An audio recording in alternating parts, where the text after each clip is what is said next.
Assalamualaikum, selamat datang kembali di Guru Gembel Channel. 10 Mei tahun 1949 di Benteng Fraudeburg, Yogyakarta, seorang perwira Belanda sedang menginterogasi pejuang Republik yang dia ikat tangan di belakang, kemudian didudukkan di hadapannya. Perwira Belanda itu berkata kepadanya, "Tuan, kita tidak usah mengulur waktu terlalu panjang, kita punya banyak agenda dan pekerjaan. Saya cuma minta kepada Tuan, di mana Sudirman bersembunyi?" Pejuang itu mengatakan, "Saya tidak tahu, Pak Upsir." "Oh, Anda tidak tahu? Jangan melucu, jangan pura-pura. Kami tahu Anda tahu. Anda adalah pendukung setia Pak Dirman. Kemarin Anda bergerilya bersama Pak Dirman. Kenapa Anda sekarang tidak tahu Pak Dirman? Udahlah, ngaku saja. Bahkan kalau seandainya saya tahu pun, saya tidak akan cerita sama Bapak. Bapak kan penjajah. Bapak kan penjahat. Kenapa saya harus cerita sama Bapak?" Haduh.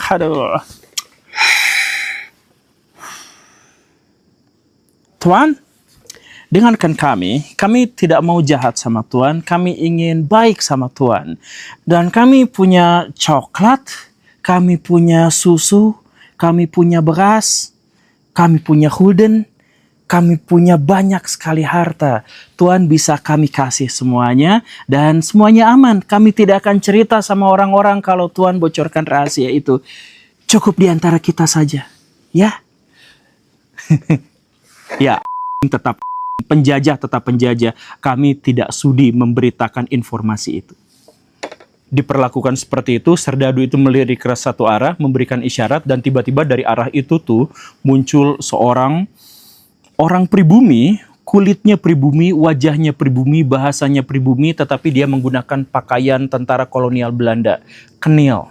Dan dari situ dia dengan gagang besi langsung menghantamkan besi itu ke kepala pejuang itu sampai ambruk, dan setelah itu masih dipukuli juga badannya, kakinya, semuanya dipukuli, jari-jarinya dipatahkan, dan dia berteriak kesakitan, dia benar-benar kesakitan, tetapi yang keluar dari mulutnya hanya umpatan dan caci maki kepada perwira Belanda itu. Tapi setelah badannya hancur, setelah mukanya juga berdarah-darah, giginya copot, kupingnya robek, diangkat lagi, didudukan lagi. Perwira Belanda itu kembali menawar, "Tuan, ini adalah tawaran terakhir. Luka-luka Tuan bisa kami obati dan Tuan bisa pulang dengan bahagia. Di mana Sudirman berada?" Pejuang itu nampak sangat payah, nampak sangat kesakitan, dan bahunya bergetar, bergoyang-goyang. Perwira Belanda itu mengira bahwa pejuang itu sekarat, pejuang itu menahan sakit. Tetapi ternyata pejuang itu sedang tertawa. "Saya tidak akan kasih tahu. Saya tidak akan kasih tahu. Tapi kalau saya harus kasih tahu, saya punya informasi penting, Pak Perwira. Sudirman itu akan mengencingi jasad kamu yang membusuk di Ibu Pertiwi." Perwira itu udah nggak sabar lagi. Ya sudah. Dan akhirnya orang pribumi berbaju Belanda tadi itu akhirnya menyeret pejuang itu keluar, dan terdengarlah 2 kali bunyi tembakan api. Pejuang itu meninggal. Tetapi ya sekitar 1 bulan kemudian perwira itu mendapatkan surat bahwa ya dirinya memang benar-benar harus mundur, harus angkat kaki dari Indonesia karena Yogyakarta sudah diambil alih kembali. Oleh siapa? Siapa lagi kalau bukan Sudirman. Dia memang gagal ditangkap oleh Belanda, tapi yang lebih penting bukan itu. Dia telah menyadarkan dunia internasional bahwa TNI masih ada, bahwa kekuatan Indonesia masih bisa melawan, dan bahwa pada waktu itu Belanda justru secara diplomatik dikalahkan. Seiring dengan dirinya yang pergi keluar dari Yogyakarta, Sudirman datang dengan konvoi yang dielu-elukan oleh masyarakat sebagai pahlawan besar. Itulah yang terjadi pada tahun 1949 ketika Pak Dirman selesai dalam perang gerilyanya.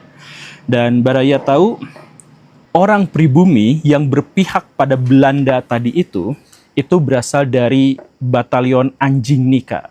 Saya punya bajunya. Ini adalah baju dari perwira yang tadi itu. Baraya bisa cek. Ini emblem Anjing Nika. Warnanya merah, berarti ini penanda bahwa dia itu beroperasinya di Pulau Jawa. Dan kita lihat di sini, nah ini ada Nederland Indies. Ini adalah tentara kerajaan Belanda. Ini ada baretnya. Dan saya juga bawa benderanya. Nah, ini dia. Kebalik. Inilah benderanya. Inilah sejarah tentang Londo Ireng. Mereka adalah orang-orang yang asli orang Indonesia, asli penduduk Nusantara, bertutur bahasa Indonesia, berwajah khas Indonesia, tapi dia beroperasi, dia bertugas, dia berjuang untuk kepentingan pemerintahan Hindia Belanda. Di episode ini kita akan jelaskan bagaimana sebenarnya sejarah Londo Ireng itu. Simak videonya sampai tuntas, yuk kita mulai.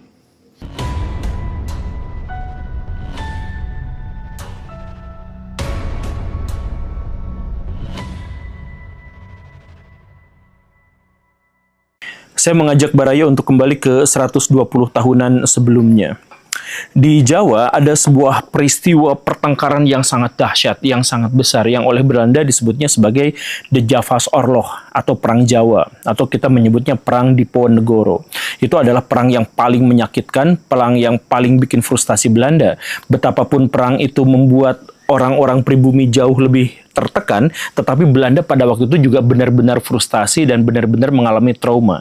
Kalau misalkan Baraya mau mendapatkan penjelasan tentang sebetapa mengerikannya perang itu, saya mau bilang kepada Baraya bahwa setengah dari total penduduk Jogja itu meninggal dunia akibat perang secara langsung. Dan Baraya juga bisa membayangkan 2/3 dari seluruh wilayah Pulau Jawa itu terlibat dalam perang yang sangat sengit dan mematikan.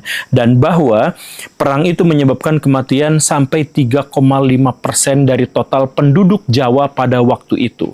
Jadi kalau Baraya bayangkan perang itu terjadi zaman sekarang, perang itu akan menyebabkan sekitar 10 juta orang meninggal dunia. Itu parah luar biasa Baraya. Dan perang itulah yang pada akhirnya juga mendorong orang-orang Belanda itu untuk menguras seluruh kekuatan tempur mereka, untuk memeras seluruh sumber daya militer mereka. Jadi pasukan-pasukan dari Afrika Barat, dari Afrika Selatan, kemudian wilayah-wilayah di Nusantara, itu semuanya dikumpulkan. Bahkan perang Paderi, Baraya mengetahui kan, itu sempat terhenti gara-gara armada pasukannya itu ditarik semuanya ke Jawa untuk berperang melawan Pangeran Diponegoro. Nah, salah satu prajurit yang akhirnya kita kenal dalam upaya Belanda menaklukkan Pangeran Diponegoro itu adalah seorang kesatria, seorang kapiten dari Minahasa. Namanya itu adalah Benjamin Thomas Sigar. Ini adalah orang penduduk asli, pribumi, orang Minahasa, tetapi berperang demi kepentingan Belanda dan tergabung dalam barisan yang namanya KNIL. Kenil. Dan orang inilah juga yang turut membantu dalam upaya memenangkan Belanda dari Perang Diponegoro. Karena 1 tahun berikutnya, Pangeran Diponegoro akhirnya berhasil dilumpuhkan, dikalahkan, dan akhirnya dibuang. Perang itu benar-benar berakhir. Belanda senang, sukacita luar biasa karena perang itu akhirnya bisa berakhir dengan kemenangan ada di pihak mereka. Sedangkan Pak Benjamin Sigar itu pada akhirnya juga mendapatkan tambahan pangkat dan seterusnya. Dan kita mengetahui beliau itu adalah leluhur dari Presiden Republik Indonesia yang ke-8, Pak Prabowo Subianto. Jadi leluhurnya Pak Prabowo Subianto itu adalah Londo Ireng karena beliau adalah bagian dari pasukan Kenil dalam upaya menghabisi perlawanan Pangeran Diponegoro. Begitu. Nah, tetapi saking takutnya Belanda pada waktu itu terhadap kemungkinan perang sebesar ini terjadi lagi, maka Belanda itu benar-benar mengubah kebijakan dan pendekatannya dalam upaya menaklukkan wilayah-wilayah di Nusantara, termasuk Jawa. Nah, salah satu program yang diupayakan Belanda untuk tetap mempertahankan kedaulatan dan kekuasaannya, tetapi tidak terlalu menyinggung dan memprovokasi orang-orang Jawa dan orang-orang Nusantara, itu adalah mereka memperkuat barisan yang namanya Kenil tadi itu. Jadi Belanda itu punya 2 pasukan Baraya. Pasukan yang pertama itu KL, Koninklijk Leger. Ini adalah pasukan inti dan pasukan utama Belanda, pasukan kerajaan Belanda. Dan ada lagi yang namanya itu adalah KNIL atau KNIL. Koninklijk Nederland Indisch Leger. Nah, ini adalah pasukan yang jumlahnya lebih banyak di Nusantara, tetapi mereka itu adalah pasukan-pasukan rekrutmen. Pasukan yang tidak berasal dari ras Belanda gitu. Bukan yang putih, bukan yang tinggi, bukan yang mancung, bukan yang bermata biru, bukan yang pirang, bukan. Tetapi berasal dari wilayah-wilayah dari Nusantara dan kemudian wilayah jajahan Belanda yang lain di Afrika. Makanya khususnya pasukan yang berasal dari Afrika itu kan datang ke Nusantara itu dengan pakaian Belanda, dengan misi yang diembankan oleh Belanda. Nah, makanya orang-orang itu kemudian disebut sebagai Zwarte Hollander atau bahasa Indonesianya Belanda hitam atau orang Jawa kemudian menyebutnya Londo Ireng. Nah, jadi salah satu Londo Ireng paling pertama dan paling kita kenal itu adalah Pak Benjamin Sigar yang adalah kakek dari kakeknya Pak Prabowo Subianto. Begitu. Ya, tapi apapun itu, pasukan KNIL inilah atau pasukan Londo Ireng inilah yang berkembang dan menjadi semakin lama semakin kuat, semakin lama semakin hebat. Pasukan ini awalnya direkrut sekitar 20 ribuan sampai 30 ribuan ya tergantung zamannya ya. Dan pasukan inilah yang kemudian digunakan oleh orang-orang Belanda menaklukkan seluruh wilayah Nusantara. Jadi kalau Baraya mengingat perlawanan Indonesia dalam tanda kutip ya melawan Belanda yang katanya 350 tahun dan seterusnya, itu kebanyakan di antara kita tuh tidak berperang melawan Belanda, orang Belanda, tapi berperang dengan Belanda yang sebenarnya direkrut dari orang-orang pribumi sendiri. Jadi kita mengetahui ya, ada yang namanya penaklukan Sumatera Barat pada tahun 1837, kemudian Buleleng dan sejumlah kerajaan-kerajaan di Bali itu sejak tahun 1848, kemudian ada Kesultanan Banjar ditaklukkan tahun 1860, kemudian ada Aceh tahun 1904 dan seterusnya, dan dimanapun terjadinya perang itu sebenarnya adalah perang pribumi yang memperjuangkan hak-hak kepribumian mereka melawan pribumi yang berpihak kepada Belanda yang kemudian disebut sebagai Londo Ireng itu. Nah, jadi sebenarnya ini adalah bagian yang tidak disebutkan dan tidak banyak dicatat oleh buku-buku sejarah kita. Karena buku sejarah itu kan mengajarkan kepada kita nasionalisme, mengajarkan kepada kita ideologi kebangsaan dan sebagainya. Dan riwayat bahwa prajurit-prajurit Belanda kebanyakan yang digunakan untuk menaklukkan kerajaan-kerajaan Nusantara itu adalah orang Nusantara sendiri, itu kan pasti akan menyakiti nasionalisme kita kan. Makanya nggak banyak disebut gitu. Nah, tapi apapun harus kita garis bawahi bahwa KNIL alias Londo Ireng alias Koninklijk Nederland Indisch Leger itu berhasil menjadikan Belanda benar-benar menguasai wilayah Indonesia seutuhnya, yang mengantarkan Belanda untuk mendeklarasikan Pax Nederlandica pada tahun 1908. Jadi Londo-Londo Ireng itulah yang paling berjasa buat Belanda. Begitu. Nah, sebuah catatan penting bahwa sebelum deklarasi Pax Nederlandica itu, Belanda secara sengaja mendesain agar pasukan KNIL itu menjadi pasukan yang dicitrakan sebagai barbar, biadab, kurang ajar, benar-benar tidak takut mati, tetapi sangat intimidatif.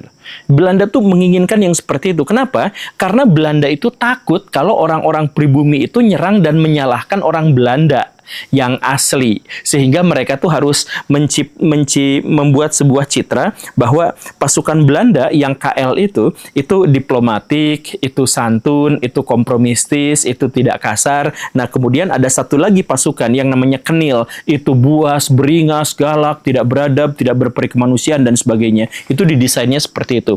Ya agar apa? Agar karena Belanda itu trauma dengan Perang Jawa atau Javaoorlog itu, maka Belanda itu harus bikin sebuah desain di mana orang pribumi itu nggak bisa marah kepada orang Belanda kecuali lewat pribumi yang lain gitu. Dan orang-orang pribumi ini yang berpihak kepada Belanda pada akhirnya juga kan menciptakan dan menghasilkan bias gitu.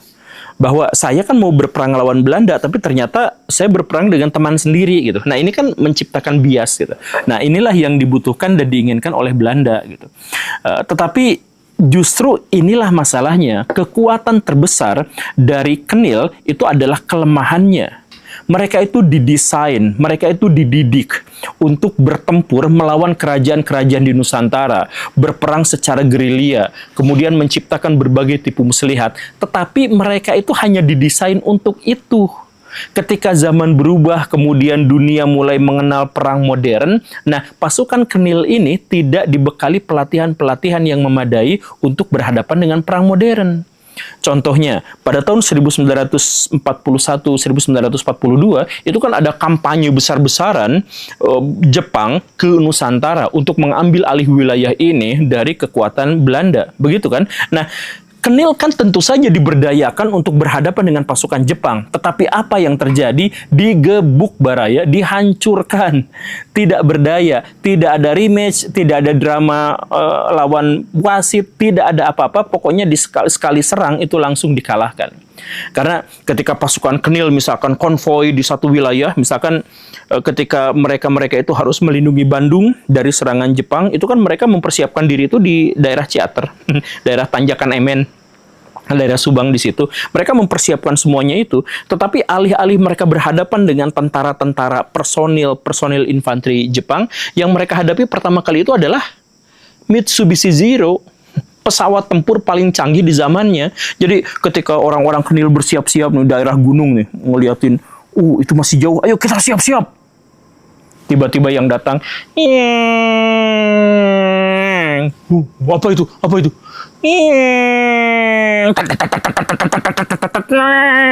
Gitu. Jadi dibombardir, dibedil dari atas. Inilah yang akhirnya menyebabkan kehancuran total bagi pasukan Kenil. Jadi londo-londo ireng yang dipersiapkan untuk berhadapan dengan kerajaan-kerajaan di Nusantara akhirnya sama sekali tidak berkutik menghadapi pasukan Jepang.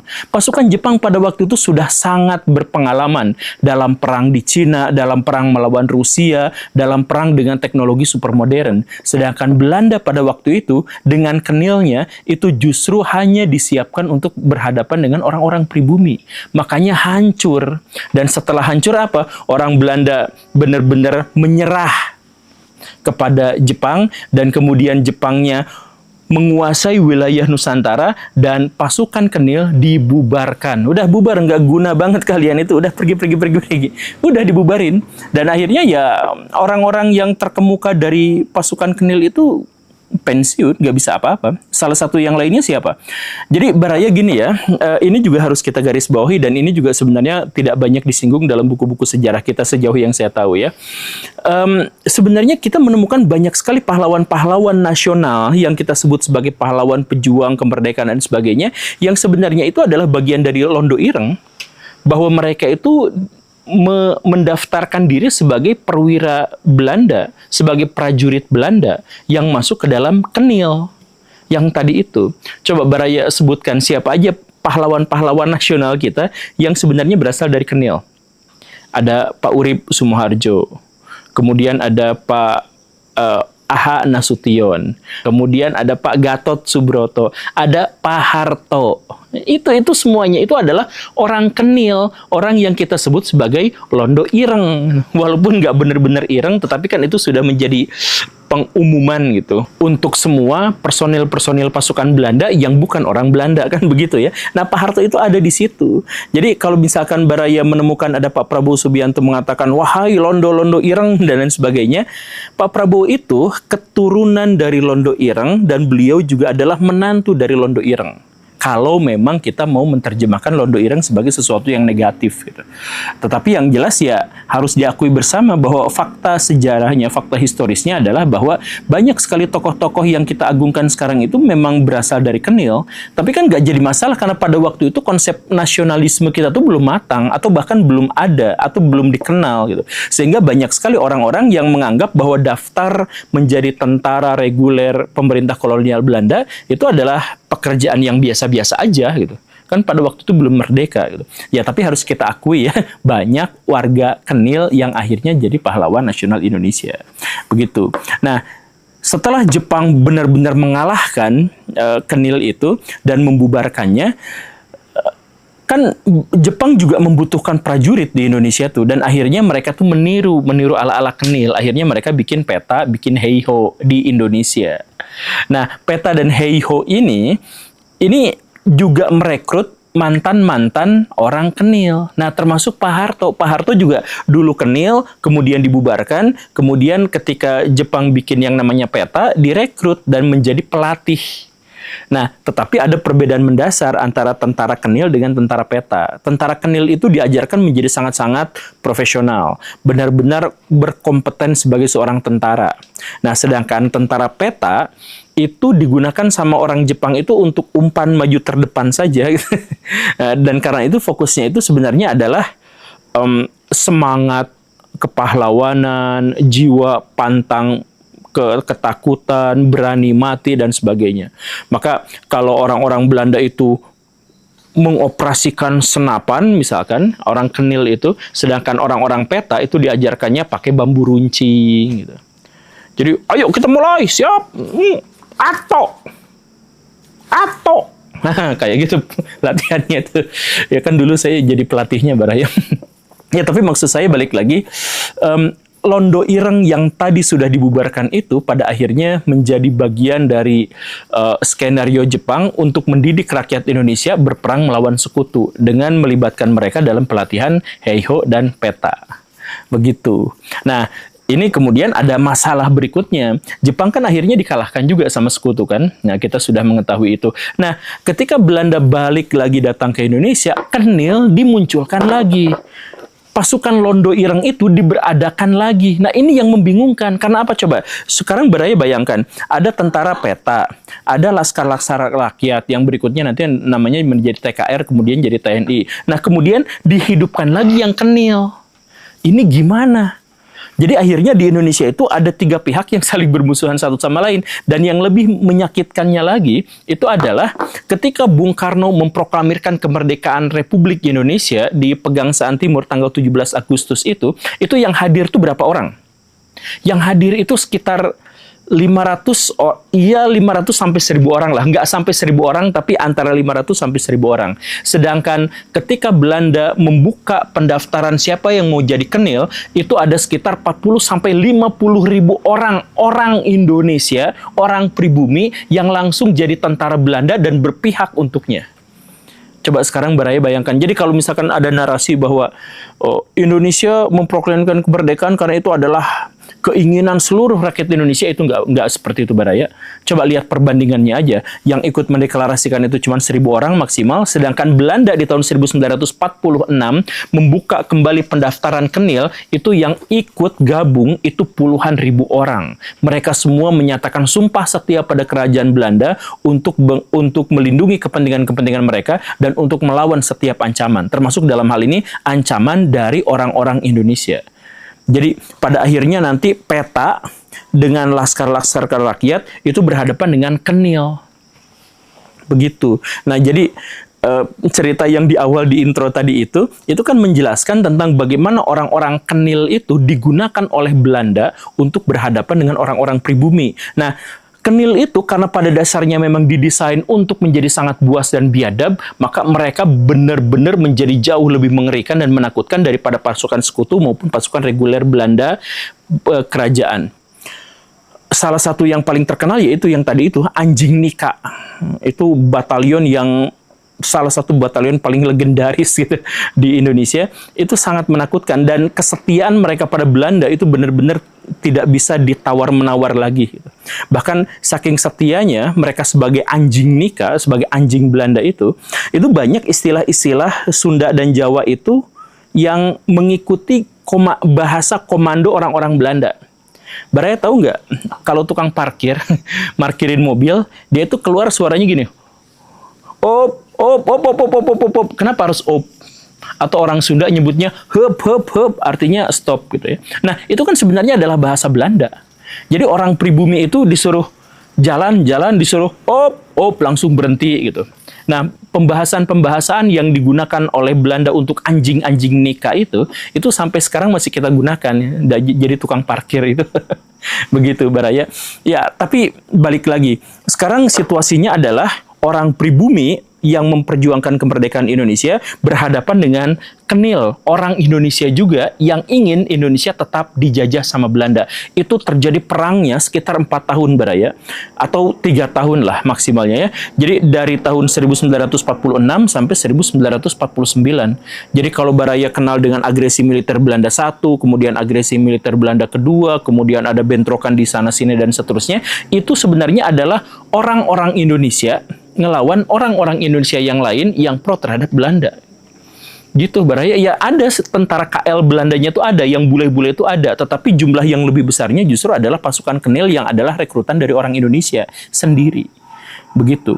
Dan akhirnya apa? Ketika pada tahun 1949 Indonesia menang perundingan dalam konferensi meja bundar dan akhirnya Indonesia bebas dan diakui oleh dunia internasional, ada catatan berikutnya di mana Belanda memanfaatkan Kenil itu.